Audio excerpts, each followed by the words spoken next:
예, 오늘 말씀은 누가복음 15장 17절부터 19절 말씀, 제가 읽겠습니다.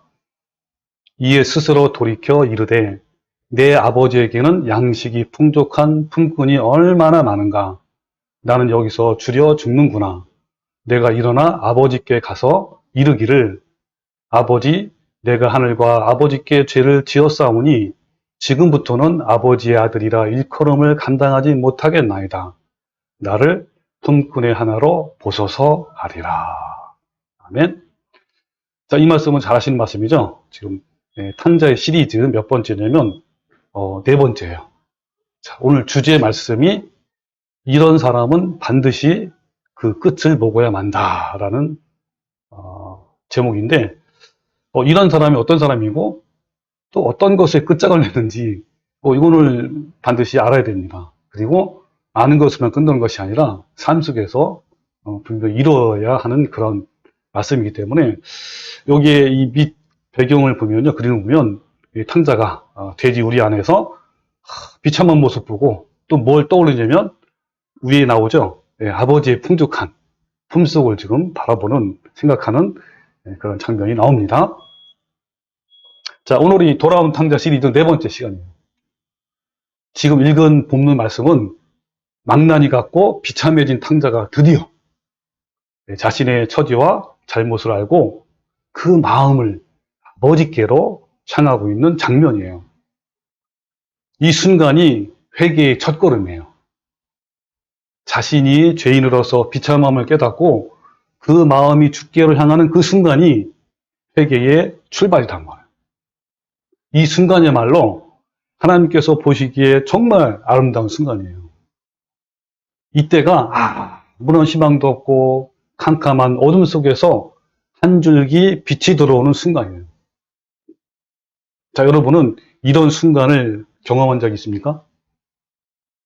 나 자신은 아무것도 아니고 처참하게 무너진 삶 속에서 아버지 하나님을 바라본 그런 경험이 있어요?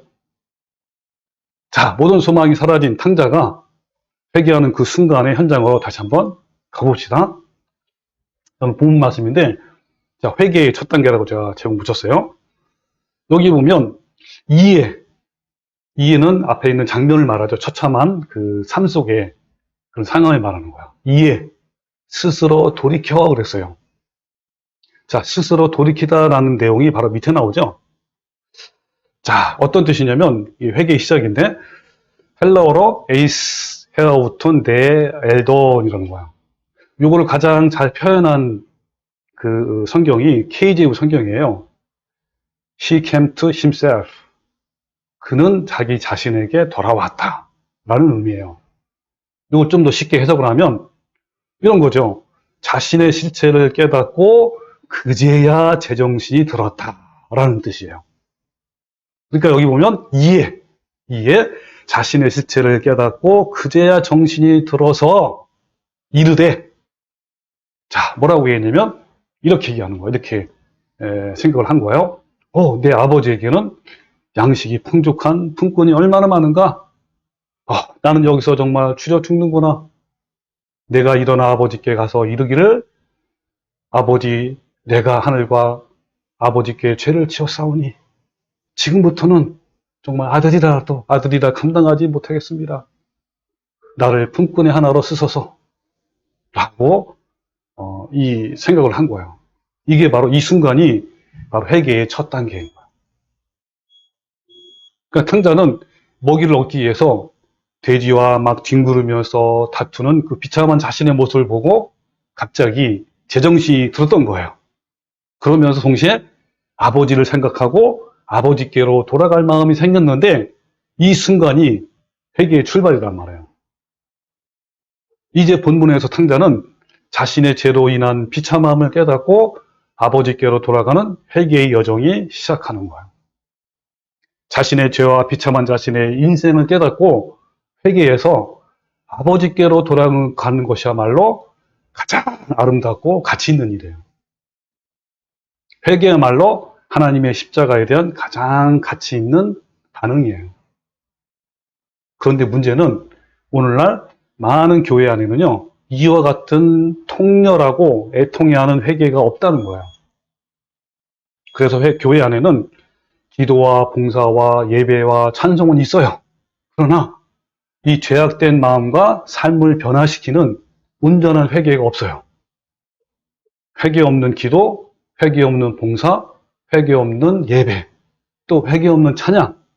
이것은요, 입술로만 하는 종교꾼들의 행위에 불과한 거야. 그러다 보니까 시장 바닥에 뒹구는 싸구려 물건처럼 변질되지 않는 종교꾼들이 교회 안에는 넘쳐 흘러요. 회개가 없고 변화가 없는 사람은요, 진정한 성도가 아니고 그냥 광대일 뿐이에요. 말로만 회개를 외치거나 변화된 삶이 없는 종교뿐이고요. 가면을 쓴 외식주의자일 뿐인 거예요. 신앙은 흉내내기 아닌 거예요. 자, 이에 대해서 성경은 다음과 같이 이야기합니다. 마태복음 15장 7절부터 8절. 다 같이 한번 읽을까요? 시작. 외식하는 자들아, 이사야가 너희에 관하여 잘 예언하여 일렀으되 이 백성이 입술로는 나를 공경하되 마음은 내게서 멀도다. 예.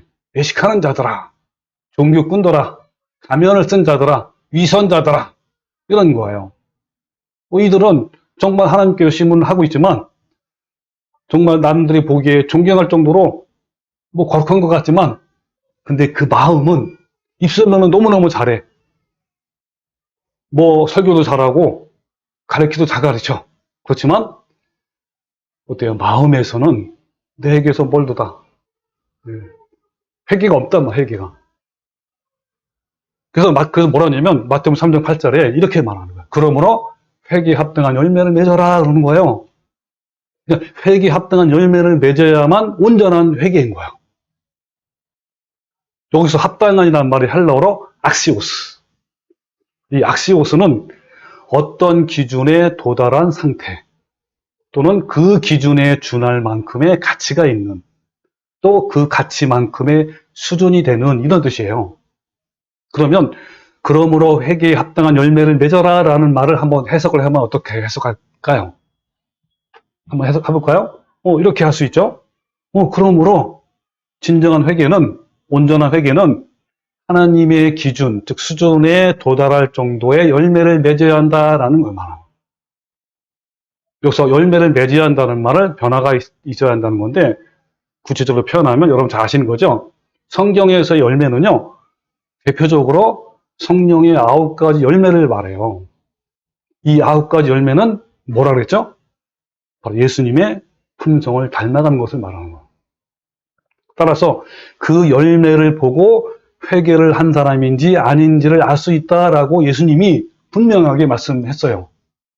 자, 마태복음 7장 19절에 잘 보세요. 아름다운 열매를 맺지 아니하는 나무마다 찍혀 불에 던져진다라고 했어요. 자, 여러분 우리에게 하신 말씀이에요. 우리 각자가 아름다운 열매를 맺지 아니하면 그 나무가 찍혀 불에 던져진 것처럼 우리도 지옥 유황불에 던져 넣는단 말이에요. 그래서 뭐라 하냐면 이러므로 그들의 열매로 그들을 알리라 그랬어요. 그러면서 나더러 주여 주 하는 자마다 다 천국에 들어갈 것이 아니요 다만 하늘에 계신 내 아버지 뜻대로 행하는 자라에만 들어간다 했어요. 여기서 주여 주 하는 사람은 다 교회 다닌 사람이에요. 뭐 교회 다닌다고 다 천국 들어갑니까? 아니라는 거예요. 바로 아름다운 열매가 중요한 거예요. 자, 그래서 이 무슨 말이냐면, 자, 여기서 이러므로 그들의 열매로 그들을 알다 이 말은 진짜 선지자인지 가짜 선지자인지 또는 진짜 성도인지 가짜 성도인지를 알 수 있는 방법은 아름다운 열매라는 거예요. 이 아름다운 열매를 아까 말한 회개에 합당한 열매로 할 수 있는 겁니다. 즉 예수님의 성품이라는 거예요.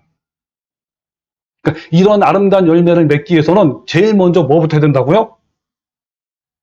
자신이 비참하고 처참한 죄인임을 통렬히 깨닫고 이것이 없으면 안 돼요. 통렬히 깨닫고 아버지께 돌아오는 자, 즉 회개한 자가 되어야 하는 거예요.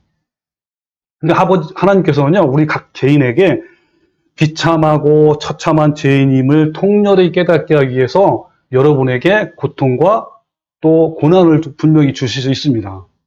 그걸 통해서 깨달아는 것이죠.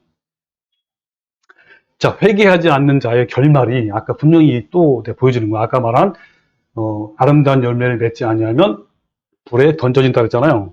그 말이 이 말이에요. 회개치 않는 자의 결말. 자, 누가복음 13장 5절 다 같이 시작. 너희도 만일 회개하지 아니하면 다 이와 같이 망하리라. 또 시편 7편 12절 시작. 사람이 회개하지 아니하면 그가 그의 칼을 가시며 그의 화를 이미 당겨 예비하셨더라. 심판만 남아있다는 말을 회개하지 않으면, 그럼 회개하다는 말이 무슨 말일까요? 자, 이 회개하다는 말을 우리가 한번 헬라어로 그 원문을 한번 같이 보는 겁니다. 헬라어로는 메타노에오예요. 이 메타노에오는 합성어예요. 메타와 노에오인데, 메타라는 것은 뭐뭐 한 후에, 그 다음에 노에오는 내가 깨닫다라는 거예요. 따라서 이걸 뭘 말하는 거죠? 내가 깨달은 후에 마음을 고치고 또 행동을 바꾸는 걸 말하는 거예요. 이게 회개라는 거예요. 그러니까 깨닫다라는 단어는 이 감정적인 차원이 아니라 지성적이며 이성적인 거야. 그러니까 따라서 회개는 의지적 측면과 행동이 강조된 단어예요. 자, 그럼 질문을 한번 해보겠습니다, 여러분께. 자신의 죄를 후회하고 뉘우치고 반성하는 것은 온전한 회개일까요? 여러분 어떻게 생각합니까? 그렇다면 어떤 것이 온전한 회개일까요? 아까 회개에 대한 헬라어로 원문을 제가 보여준 그대로죠, 그죠? 그러니까 온전한 회개는 마음과 삶의 변화가 있어야 돼요. 이것을 이제 회개에 합당한 열매를 맺어라 그러잖아요. 그거랑 같은 말이에요.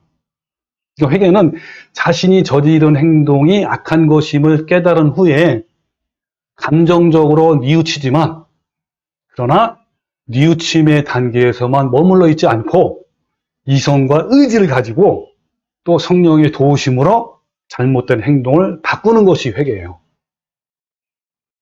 그러니까 회개는 죄를 깨달은 후에 자신을 후회하게 한 이유를 발견해내고 그것을 다시는 반복하지 않기 위해서 습관과 성품과 행동을 교정하는 거란 말이에요. 그러나 후회와 뉘우침은 자신이 저지른 행동을 후회를 한 후에 그 행동에 대해서 스스로 정죄하고 자학하고 비판만 하는 것을 말하는 거예요. 따라서 후회와 뉘우침은 행동의 변화가 아니고 감정일 뿐이기 때문에 절대로 회개가 아닌 거예요. 그러니까 회개와 뉘우침은 감정의 세계로 더욱더 깊이 빠지게 만들고요. 자신의 비참함을 더 빠지게 만들고 좌절하게 하고 절망감 속에 머물러 있게 하는 것이 그거예요. 그러니까 한없이 자신의 행동을 자학하고 자신을 정죄하고 신랄하게 비판하는. 그러니까 이런 현상이 좀 더 발전이 되면 극심한 우울증과 자괴감과 죄책감에 빠지게 쉬워요. 아, 내가 이런 행동을 하다니. 아, 정말 괴롭다. 후회스럽다. 다시 그 전으로 돌아갈 수 있다면 얼마나 좋을까? 아, 너는 참 바보야. 멍청이야. 자기 이름 대면서 그렇게 하는 거예요. 너는 저주를 받아서 죽어도 싸다. 이렇게 하면서 계속 생각하고 되뇌이고 자책하고 괴로워하는 거예요. 이런 고통을 잊기 위해서 또 만회를 하기 위해서 또다시 동일한 행동을 하게 되는데, 이것이 반복이 되면 뭐가 되죠? 중독이 돼요. 중독이 심하면 그 중독에서 빠져나오기 매우 어려워요. 자신이 행한 것에 대해서 자책과 자학이 심할 경우에는 극단적으로 자살을 시도해요. 그리고 실제로 자살로 생을 마감하는 사람이 많아요. 대표적인 성경의 인물이 예수님을 배반한 가룟 유다예요. 그러니까 이런 후회와 뉘우침은 매우 감정적이고 자기 연민에 빠지기 쉬워요. 그래서 가룟 유다는 뉘우침과 죄책감으로 자기를 자학하다가 결국 자살로 생을 마감했단 말이에요. 근데 문제는 많은 사람들이 뉘우침을 회개라고 생각해요. 그러니까 감정적이고 자기 연민에 빠지는 것은 결코 회개가 아니잖아요. 하나님이 원하시는 회개는 뉘우침이 아닌 거예요. 물론 회개도 감정으로 뉘우치고 죄를 슬퍼하고 아파하고 자신을 비통하게 여겨요. 그러나 회개는 결코 뉘우침처럼 거기에서만 머물러 있는 것이 아닌 거예요. 회개는 곧바로 그 자리를 박차고 일어나 행동을 바꾸려는 시도를 하는 거예요. 그러니까 죄를 깨달은 후에 그는 성령의 검, 이 뭐죠? 말씀. 말씀으로 냉철하게 자신을 분별하고 판단해. 자신을 실패하게 만들었던 것이 무엇인지 주님의 말씀으로 자기를 발견하는 거예요. 도대체 내가 무엇 때문에 이 죄에 대해서 한없이 나약해지고 무참히 무너졌는지 철저하게 냉철하게 분별하고 발견하는 거예요. 그 죄의 뿌리가 무엇인지 성령의 검으로 냉정하게 깨닫고 잘라내는 거예요. 자신에게 처리되지 않는 습관과 행동이 무엇인지 발견하고 다시는 그런 죄를 반복적으로 짓지 않기 위해서 과감하게 행동을 교정하는 것이 진짜 회개라는 거예요. 그런데 현재 교인들 중에 회개하지 않는 삶을 사는 게 너무나 많아요. 자신의 죄에 대해서 계속 슬퍼하고 괴로워하면서도 그것을 계속 반복하는 교인이 너무나 많다는 거예요. 그러면서도 핑계해요. 자, 뭐라고 핑계하냐면 하나님, 제가 너무 연약해서 그렇습니다. 하나님, 제가 몸이 컨디션이 너무너무 안 좋아서 그런 거예요. 저는 어쩔 수 없이 죄인이기 때문에 지난주에 범했던 죄의 습관을 다시 또 반복합니다. 주님 용서해 주세요. 주님 용서해 주세요. 라고 하면서 슬퍼하고 후회하고 눈물도 흘려요. 자, 그러면 어떻죠? 마치 회개를 한 것처럼 마음도 개운해지고 은혜를 받았다고 만족해하고 기뻐해요.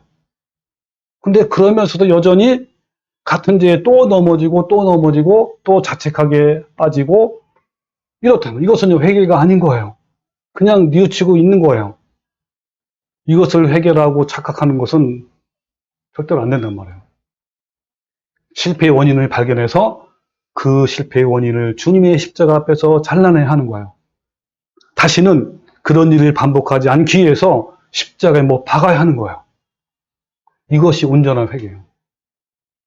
우리의 연약함으로 때로는 여러 번 실패할 수도 있어요. 그럼에도 또다시 결단하고 일어나야 하는 거예요.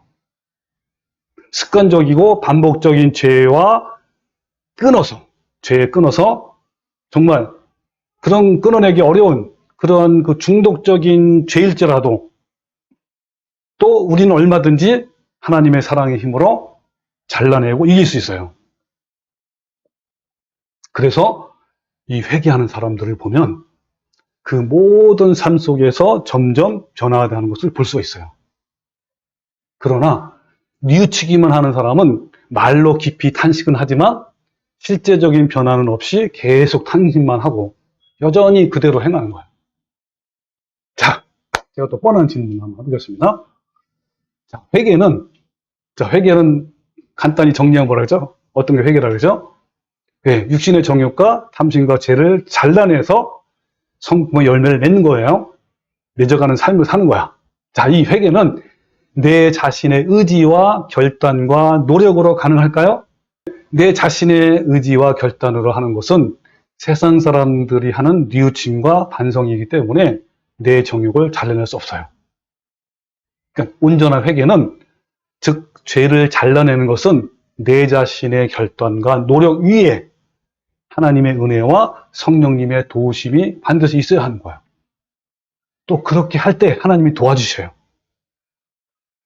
이런 죄들을 내 마음과 생각과 몸에서 단절하고 내어버리는 것을 결코 쉽게 생각해서는 안 되는 거예요. 그러니까 하나님을 믿고 의지하면서 피가 터지도록 싸워야 하는 거예요. 그렇지 않고서는 작은 죄라도 결코 여러분의 몸과 마음에서 떨어지지 않는 거예요. 먼저 예수님의 십자가의 보혈을 의지해서 하나님께 회개하고 그리고 피 흘리기까지 죄와 싸울 때 그때 참된 회개가 이루어지는 거예요. 특히 여러분 성경에 고범죄라고 있어요. 뭔지 아세요? 고범죄. 예, 고의로 짓는 죄, 알고도 지은 죄, 반복적으로 짓는 죄가 고범죄예요. 이런 고범죄에 대해서 고민하시는 분들이 많아요. 어떤 죄든지 반복하면 이 뱀이 이 또아리를 막 틀잖아요. 그런 것처럼 그것이 우리 몸과 마음에 딱 자리를 잡게 되는 거예요. 그러니까 한번 우리 몸에 자리 잡은 죄는 쉽게 떨어지지 않아요.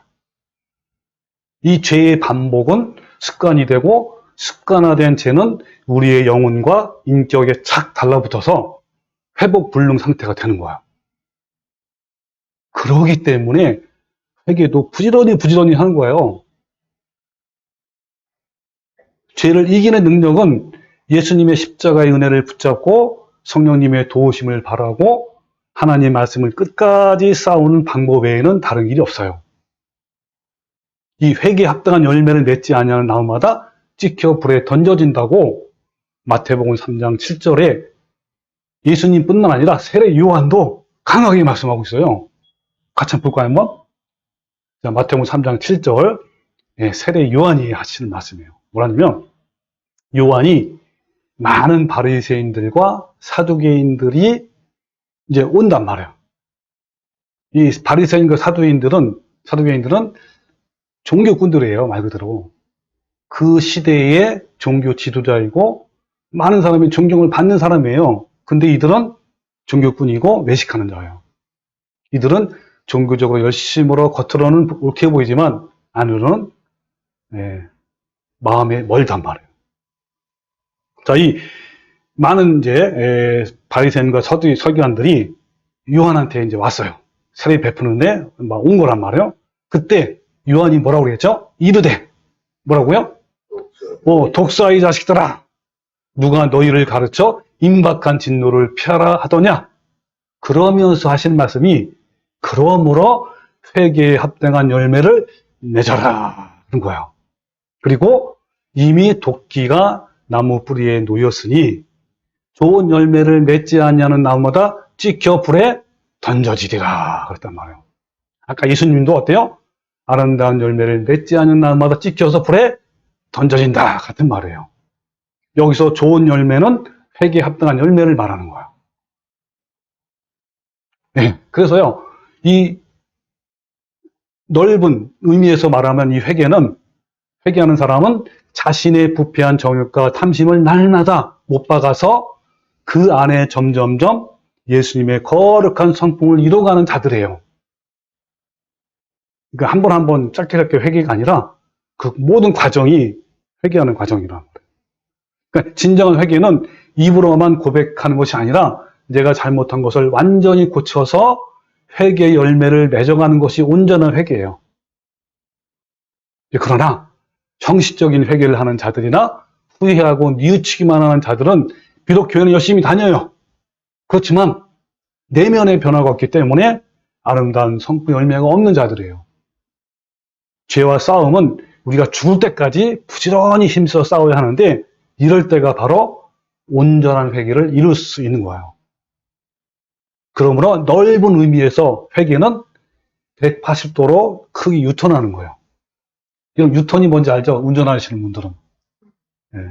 그러니까 이 회개는 탕자처럼 그동안 세상을 살아가는 삶을 추구하다가 그렇게 살다가 정반대로 세상 것들을 미워하고 오직 하나님의 믿음 안에서 사는 삶으로 180도 유턴하는 것과 같은 거예요. 전에는 육체의 정욕과 탐심을 따라갔다면 이제는 그것을 십자가에 못 박아 죽이고 주님의 성품 열매로 맺어가는 삶으로 완전히 180도로 유턴하는 것이 바로 넓은 의미에서 회개란 말이에요. 자, 우리가 회개를 하고 천국의 길을 가는 중에 때로는 잠시 비틀거리기도 하고 또 넘어지기도 하고 한동안 방황할 수 있어요. 그러나 다시 일어나서 간다면 큰 방향에서 그는 여전히 회개 열매를 맺어가는 중이란 말이에요. 근데 만일 성도가요, 다시 세상에 빠져서 생명의 길을 가지 못하면 그 사람은 다시 또 유턴해서 세상의 길과 멸망의 길로 가는 것 같은 거예요. 그런데 이때도 자신의 죄악된 삶을 깨닫고 회개해서 아버지께로 돌아온다면 정말 풍성한 그 생명의 그 풍성함을 누릴 수가 있단 말이에요. 제가 마찬가지예요. 저도 학창 시절에 하나님을 처음 알았을 때 열심히 신앙생활하고 열매를 맺어가는 삶을 살았어요. 근데 그 후에 수십 년 동안 종교적인 행위를 열심히 했지만 외식하는 바리새인처럼 내 안에 그 성품 열매가 없었어요. 그런 삶을 살았어요. 그러다가 어느 날 나의 실체와 비참한 삶을 깨닫고 다시 회개해서 이제는 열매를 맺어가는 삶을 살고 있단 말이에요. 그러니까 이와 같이 회개는 세상으로 향하던 방향을 180도로 바꾸어서 회개에 합당한 열매를 맺는 삶을 사는 것이 회개예요. 나를 무너지게 만들었던 원인이 습관적이든 성품이든 이것을 고치기 위해서, 즉 때를 따라 돕는 은혜를 받기 위해서 날마다 십자가에 나가는 것이 회개에 합당한 열매를 맺는 자들이에요. 회개에 합당한 열매를 맺는 자들은 하나님께서 나의 고질적인 죄와 습성을 여러분 수술할 때 어떻게 해요? 예리한 칼날로 우리 안덩어리를 촥 해서 내버리잖아요. 이게 잘라내잖아요. 그것처럼 할 수 있도록 성령님의 도우심을 받는 자들이에요. 자, 오늘 본문 말씀 탕자의 비유는 진정한 회개가 무엇인지 잘 보여주겠어요. 예수님은 탕자의 비유라는 이 위대한 단편 속에 진정한 회개를 아주 세밀하게 우리에게 그려놓으셨어요. 우리는 이 탕자의 회개의 과정을 지켜봐야 하는 거예요. 그리고 나에게 한번 심각한 질문을 해보세요. 나는 과연 회개한 사람인가? 다시 한번 질문을 해볼게요, 여러분께. 자, 여러분은 회개를 했습니까? 아니면 그냥 후회하고 뉘우치고 반성만 했습니까? 자, 신앙을 흉내내는 이 외식주의자들, 그러니까 연기자, 배우자들은 입술로 모든 것을 다 해버려요. 그러나 회개와 회개에 합당한 열매를 맺기 위해서는 치열한 전투를 치러하는 거예요. 여러분, 그냥 되는 게 어디 있어요? 전투를 치러야 돼요. 이 세상에서 가장 치열한 전투가 내 마음 속에서 벌어지고 있는 내적 전투예요. 내 마음에서 옛사람의 기질과 또 성령으로 말미암는 새 사람의 기질이 서로 싸우는 전투란 말이에요. 이 전투는 내 마음에서부터 내 옛사람의 기질을 막 드러낼 때 성령의 검으로 깨부수고 피 흘리며 싸우는 내적 전투란 말이에요. 이 내적 전투가 바로 회개와 돌이킴이에요. 그러니까 회개와 돌이킴은 그냥 생각하면 되는 게 아니란 말이에요. 치열한 전투의 장면이 있어야 돼요. 그러니까 우리는 탕자처럼 나 자신의 비참함에 대해서 진절머리가 나야 돼요. 탕자가 어떻죠? 내가 왜 이렇게 됐을까? 내가 왜 이렇게 비참할까? 내 속에 있는 것이 왜 이렇게 추하고 더러운가? 나는 여기서 이러다 죽겠구나. 너무너무 진절머리 되는 거야. 내 삶에 대해서. 탕자는 이 죄라는 거미줄에 갇혔어요. 한때 최고의 삶이라고 생각했던 그의 삶이 자신을 얽어매는 지옥의 거미줄이 되었어요. 그리고 탕자가 친구라고 생각했던 사람조차도 자신을 돼지치는 들판으로 내몰았단 말이에요. 탕자는 정말 비참한 사람과 비정한 사람들과 자신의 삶에 진절머리가 난 거야. 그러니까 죄인들은 자신의 삶이 그렇게 절망하기 전에 회개하지 않아요. 여러분의 마음속에 이런 절망감을 경험하지 못했다면 아직 여러분은 지금까지 회개가 없는 삶을 사는 거야. 이렇게 사는 것이 얼마나 혐오스럽고 끔찍한지. 나는 이대로 굶어 죽는 것이 아닌가 라는 절감과 통감이 있기 전까지는 회개하지 않는단 말이에요. 돼지와 함께 뒹구는 자신의 처지를 발견하고 자신이 거지가 되었다는 사실을 발견하기까지 회개를 시작도 하지 않는 거예요. 그러나 자신의 비참함을 깨닫고 애통해하고 통회하는 심령이 하나님이 원하시는 마음이고 이럴 때 회개하여 돌이킬 수 있는 거예요. 성경을 볼까요? 자, 마태복음 9장 12절에 자, 뭐라고 하냐면 예수께서 들으시고 이르시되 건강한 자에게는 의사가 쓸데없고 병든 자에게라야 쓸데가 있다라고 하면서 뭐를 말씀하시냐면 나는 예수님은 의인을 부르러 온 것이 아니요 죄인을 불러 왔노라. 그러니까 이 죄인이란 말은 비참한 상태를 말하는 거예요. 탕자같이. 그런 사람을 불러 온 거예요. 나는 괜찮아. 나는 이 세상에서 떵떵으로 잘 살고 돈만 있으면 돼. 이런 사람은 절대로 하나님이 안 부른단 말이에요. 탕자같이 자신의 삶이 너무너무 비참해. 비록 때로는 돈도 많고 뭐 좋은 집에 사는 것 같지만 이건 내 삶이 아닌 것 같아. 그러면서 주님께 나아가는 자, 그런 사람을 불러왔단 말이에요. 자, 시편 50편 10절 다 같이 해볼까요? 시작. 하나님께서 구하시는 제사는 상한 심령이라. 하나님이여 상하고 통회하는 마음을 주께서 멸시하지 아니하시리다. 여러분, 이런 마음을 가진 거예요. 여러분, 자신의 비참함을 깨달으면 얼마나 마음이 상합니까? 얼마나 마음이 괴롭고 정말 슬프고 애통합니까? 그 마음으로 주님께 나가는 거예요. 그걸 하나님이 바라시고 그걸 기뻐하시고 그런 사람을 부르시고 회복시켜 주시고 구원해 주신단 말이에요. 자, 또 볼까요? 이거는 이제 누가복음 우리 붙는 말씀인데, 이거는 이제 세번역으로 제가 따온 거예요. 자, 제가 한번 읽어볼 테니까 이 탕자의 마음이 여러분이 있는지 없는지 이 상태까지 가야 되는 거예요.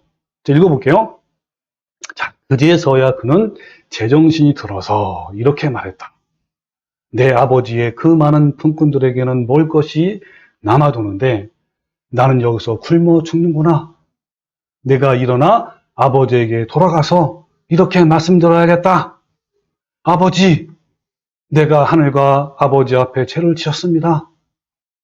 나는 더 이상 아버지의 아들이라 불릴 자격이 없으니 나를 품꾼의 하나로 삼아 주십시오. 여러분, 얼마나 간절합니까? 그 망나니 같고 페르나 같은 이 탕자가 여기까지 온 거예요. 이게 회개의 시작이라니까요. 이런 마음이 있어야 되는 거예요. 네, 탕자는 자신의 죄를 보기 시작한 거예요. 자신이 저지른 추악한 실상을 보면서 자기 범죄에 대해 통렬하게 토설하고 자신의 책임을 통감했어요. 만약 우리가 자신의 죄성에 대해 통렬하게 깨닫지 못한다면, 그래서 타인의 죄를 지적하고 평가하기 바쁘다면 이런 아직 회개를 경험하지 못한 거예요.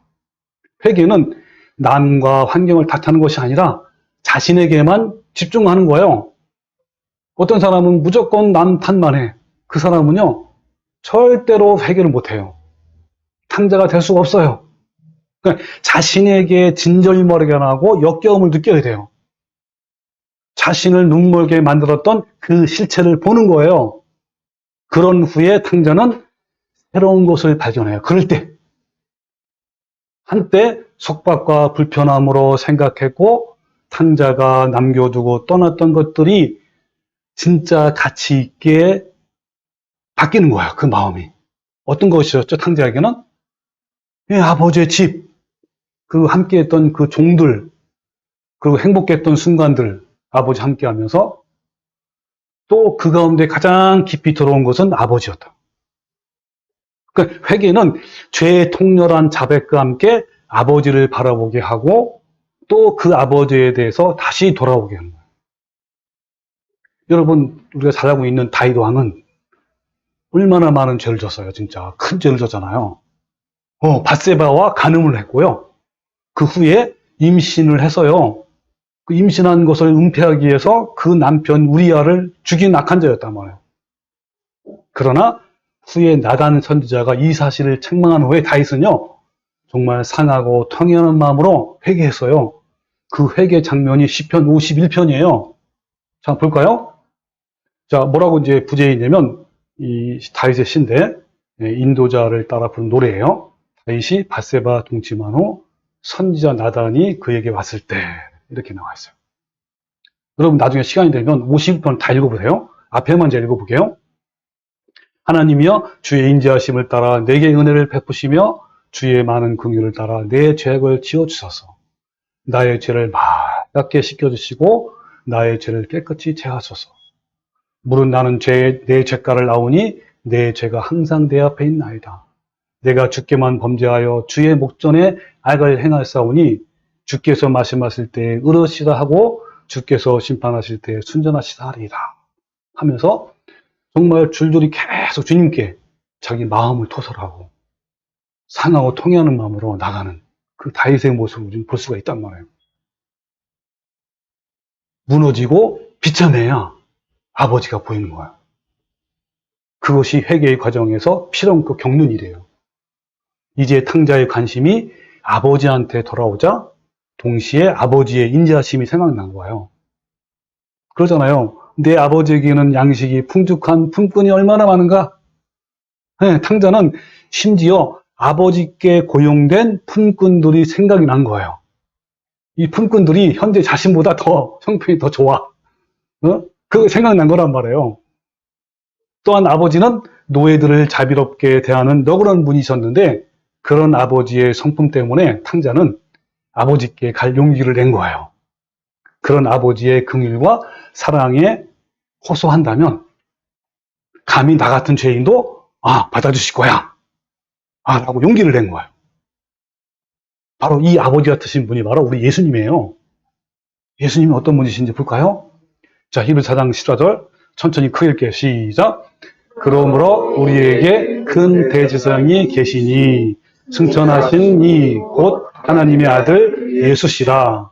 우리가 믿는 도리를 굳게 잡을지어다. 우리에게 있는 대제사장은 우리의 연약함을 동정하지 못하실 리가 아니요 모든 일에 우리와 똑같이 시험을 받으신 이로되 죄는 없으시니라. 그러므로 우리는 긍휼하심을 받고 때를 따라 돕는 은혜를 얻기 위하여 은혜의 보좌 앞에 단단히 나아갈 것이니라. 예, 아멘. 예수님이 이러신 분이에요. 우리를 위해서, 나를 위해서 십자가에 피 흘리시고 못 박히시고 그런 분이란 말이에요. 그런 분이 우리에게 있어요. 그 대제사장이 계신단 말이에요. 지금도 하늘에서 우리가 돌아오기를 바라는 거예요. 그래서 우리는 그 긍휼하심을 받고 때를 따라 돕는 은혜를 받기 위해서 은혜의 보좌 앞에 나가는 거예요. 마치 탕자가 이제 아버지께를 생각해서 아버지께 나가는 것처럼 그 자비롭고 너그러우신 아버지께 나가는 것처럼 가는 거란 말이에요. 나 자신에 대한 영감을 느끼기 전에 우리는 아버지 집으로 출발하지 않는 거예요. 그러나 자신의 비참함을 깨달은 사람은 회개와 거룩함으로 나가게 돼요. 탕자는 자신을 혐오했어요. 자신 속에 있는 옛사람을 혐오했단 말이에요. 그리고 그는 반드시 아버지 집에 가야겠다. 그리고 나를 품꾼이 하나로 써달라고 부탁해야겠다. 라는 마음을 가지게 된 거예요. 그래서 탕자는 이어서라도 아버지 집에 가야겠다고 생각한 거예요. 이 회개한 탕자의 마음은 아들의 자리가 아니라 품꾼이면 족한 거예요. 품꾼이라도 아버지의 집에 머물고 싶다는 심정뿐인 거예요. 그러니까 아들이 아니라 품꾼들 중에 하나로 받아만 주신다면 내가 아버지의 집을 키워서라도 가겠다는 심정. 여러분, 이런 마음이 진짜 회개하는 거예요. 이런 마음이 없으면요, 회개가 아닌 거예요. 이것이 바로 회개한 사람들이 가지는 공통점이에요. 회개한 사람은 아버지 앞에 이렇게 생각하는 거예요. 아버지, 저는 감히 하나님 나라의 아들로서 불릴 자격이 없습니다. 나 같은 죄인을 하나님이 어찌 아들로 받아줄 수 있겠습니까? 라고 여기는 자들이에요. 당시에 죄인과 쓰레기 취급을 받은 세리도 하나님 앞에서 감히 얼굴을 들지 못하고 막 가슴을 치면서 이렇게 기도했어요. 하나님, 나를 불쌍히 여겨주세요. 저는 죽어 마땅한 죄인입니다. 나는 아무것도 아닙니다. 저에게는 선한 것이 아무것도 없습니다. 라구나. 이것처럼 탕자는 감히 아들로 불릴 자격이 없다는 것을 잘 알기 때문에 품꾼의 하나로도 나는 족하다라고 고백한 거예요. 저기 볼까요? 품꾼의 하나로도 나는 족합니다. 이 품꾼이 헬라어로 미스디우스예요. 미스디우스. 이걸 이제 우리나라로 말하면 날품팔이. 하루 일당을 하는 사람들이에요. 그러니까 일당 노동자를 언급하는 용어란 말이에요. 날품팔이. 그러니까 노동자 중에서 가장 저임금의 품삯을 받는 거예요. 그러니까 당시에 하인들보다 낮은 신분이었어요. 여러분 왜 낮은 신분인지 아세요? 그 당시 하인들은요, 숙소와 의복과 생필품이 제공됐어요. 일을 잘했을 경우에는 보상도 있었고, 그런데 이에 반해서 미스 디우스, 날품팔이는 가장 절망적인 상태의 가난한 자들이에요. 그래서 구약의 율법에서는 이들에 대해서 뭐라고 말하냐면, 레위기 19장 10절에 이렇게 말해요. 너희가 고용한 품꾼의 삭은 그날로 지불하고 하룻밤을 넘기지 말아라 그랬어요. 그러니까 탕자는 자신이 현재 처한 자리보다 아버지의 미스터디우스, 즉 날품팔이가 낫다고 생각한 거예요. 그러니까 탕자는 그 품꾼의 하나로라도 아버지 집에 가서 봉사하면서 살면 좋겠다라는 심정이란 말이에요. 진정으로 회개하는 사람은 이런 심정이에요. 탕자는 이제 하루라도 아버지에 대한 그리움으로 견딜 수가 없는 거예요. 이제는 잠시라도 처참한 이곳에 머물러 있을 수 없는 거예요. 아버지의 집을 떠나올 때도 간절함이 있었어요. 그죠? 그때는 어떤 간절함이었죠? 예, 죄를 향한 간절함이었어요. 세상의 쾌락과 안락함을 위한 간절함이었단 말이에요.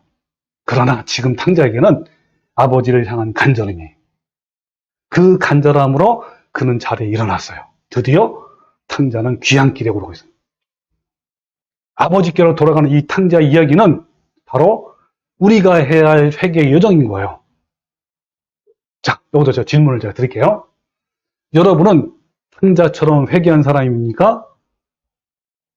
자신의 죄를 통렬히 깨닫고 아버지께 돌아와서 회개 합당한 열매를 맺고 있습니까? 네, 탕자는 이제 아버지의 집으로 가야 하는 거예요.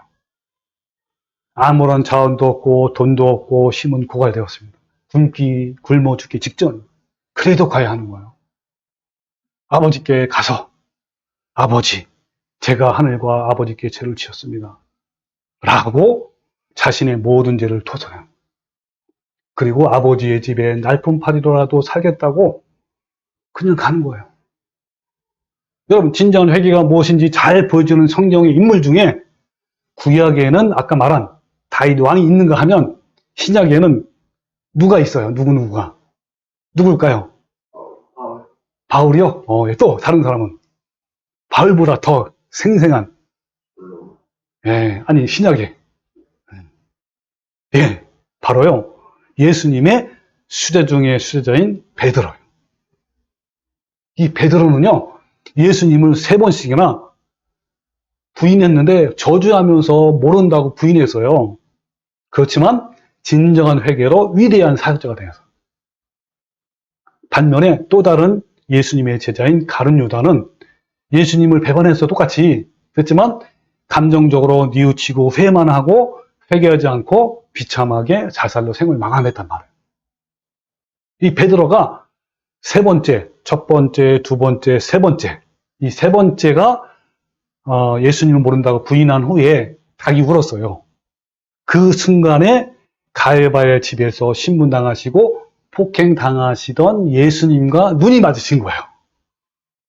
그때 예수님이 너가 오늘 밤 닭 울기 전에 내가 3번 나를 부인하리라, 이 말씀이 생각나가지고 밖에서 심히 통곡했어요. 그 장면을 한번 제가 봅시다. 자, 베드로가 3번째 부인하는 장면이에요. 자, 1시간쯤에 있다가 또 한 사람이 장담하여 이르되 이는 갈릴리 사람이니 참으로 그와 함께 있느니라. 뭐냐면 너도 예수 당이다 라고 이렇게 막 한 거란 말이에요. 그러니까 어떻게 해서 베드로가 이르되 이 사람아, 나는 내가 하는 말을 알지도 못하노라, 이렇게 한 거예요. 또 부인한 거야. 마지막 3번째 부인한 거야. 예수님 모른다 그런 거예요. 그때 뭐요? 아직 말하고 있을 때에 닭이 곧 울더라. 자, 보세요. 제가 큰 글씨 써놨죠. 그때 주께서 돌이켜 누구를 보신 거예요? 베드로를 보신 거예요. 그때 눈이 마신 거예요. 보시니 베드로가 주의 말씀 곧 오늘 닭 울기 전에 내가 3번 나를 부인하리라 하심이 생각나서 밖에 나가서 심히 통곡하니라 라고 한 거예요. 야, 여러분 보세요. 베드로는요 3번씩이나 부인하는 그 순간에 닭이 울고 또 그 순간에 예수님과 눈이 마주친 거예요. 여러분이 한번 베드로라고 생각해 보세요. 여러분도 삶을 살면서 정말 어떤 죄를 지을 때 정말 비참한 상태 될 때 그때 예수님과 마주칠 때 없습니까? 한번 상상을 해보세요. 자, 제가 질문할게요. 이때 베드로의 마음은 어떨까요? 또 예수님 마음은 어떠실까요? 베드로는요 그 자리에 털썩 주저앉으면서 무너졌을 거예요. 가룟 유다가 예수님을 배신한 그 죄책감과 비통함과 절망감을 가졌던 것 같은 심정이었어요. 아니 어쩌면 가룟 유다보다 베드로가 더 비통해야 할 수밖에 없었던 것은 바로 예수님과 눈이 마주친 거예요. 베드로는 밖에서 나가서 슬퍼서 펑펑 울었어요. 아니 어쩌다가 내가 이렇게 됐을까? 아마 탕자보다 더 비참했을 거예요. 하면서 자기를 비통해하고 한없이 절망도 했어요. 그러나 베드로는 유다처럼 뉘우침으로만 그친 것이 아니라 회개했어요. 베드로도 뉘우치기만 했다면 너무 괴로워서 유다처럼 자살했을 거예요. 오는 그 데미지가 얼마나 크겠어요. 우울증과 그 괴로움과 자학과 얼마나 많겠어요. 그러나 그는 그 배신의 자리에서 그 실패의 자리에서 다시 일어선 거예요. 아, 나의 실패의 원인이 무엇일까? 어떤 부분이 부족해서 예수님을 배신했을까? 어떻게 해서 이렇게 엄청난 짓을 저지를 수밖에 없었을까? 라고 이런 원인을 밝혀내고 자신의 정욕과 탐심을 쳐서 끊어내기 시작한 거예요. 베드로는 넘어졌으나 다시 일어선 거예요. 그는 잘못을 깨닫고 개선하려고 정말 하나님의 도우심을 받은 거란 말이에요. 베드로는 예수님과 눈이 마주치다 뉘우침 속에서 자신을 슬퍼하고 혐오하고 비통해하고 절망했으나 감정적 뉘우침에만 머물러 있지 않았단 말이에요.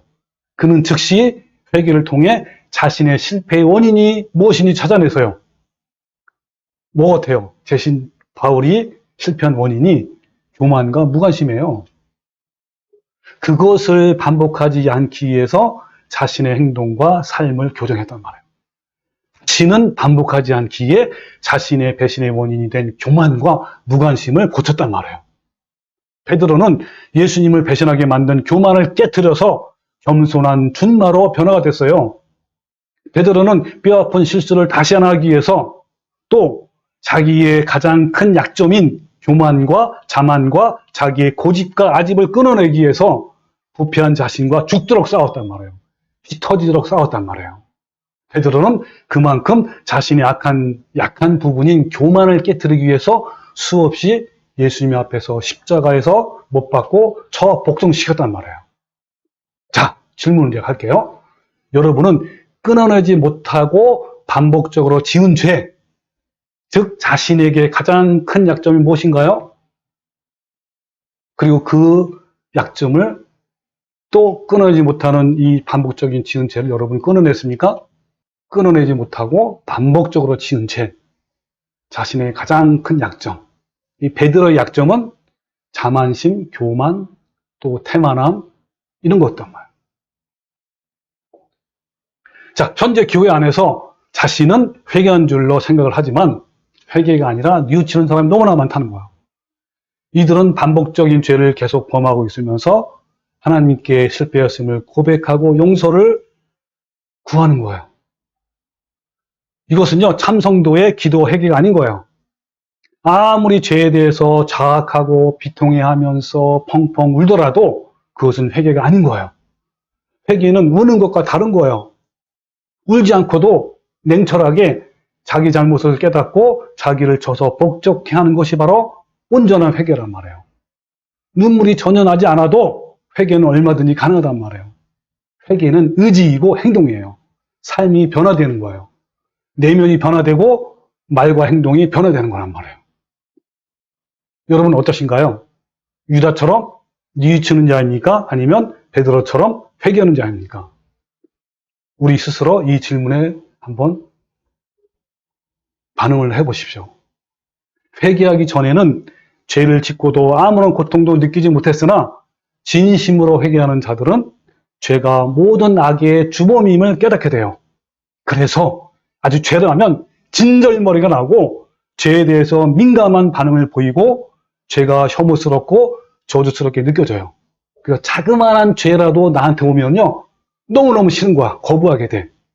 그것은 마치 내 눈에 요만한 티가 딱 들어가면 아무것도 못 하잖아요. 작은 거지만 그것처럼 그게 되는 거예요. 심지어는요, 죄를 짓는 자신을 증오하기까지 하는 거예요. 그래서 죄에 미혹되지 않기 위해서 마음을 항상 살피고 죄 짓는 것을 두려워하는 거예요. 성령으로 회개한 사람은 온 힘을 다해 죄와 싸우고 한 거예요. 날마다 죄와 전쟁을 벌이는 거예요. 그러는 동안 때로는 죄에 넘어지기도 해요. 그러나 그는 절대로 죄와 타협하지도 않고 죄를 대적하며 성령의 능력으로 죄를 이기고 계속 나가는 거예요. 진정으로 회개하는 사람은 습관적인 죄는 모두 다 끊어버리고 죄에 대해서만큼은 무자비하며 반드시 그 끝을 보고야 마는 거예요. 죄를 짓지 않는 거룩한 삶을 추구하는 거예요. 자, 오늘 설교 주제가 이런 사람은 반드시 그 끝을 보고야 만다라는 것인데, 여러분 이제 무슨 의미인지 이해가 되셨습니까? 여러분, 우리 모두 죄에 대해서 뉘우침만으로 끝내지 말고 철저하게 끝장을 내는 성도가 되시기를 주님의 이름으로 축원합니다. 아멘.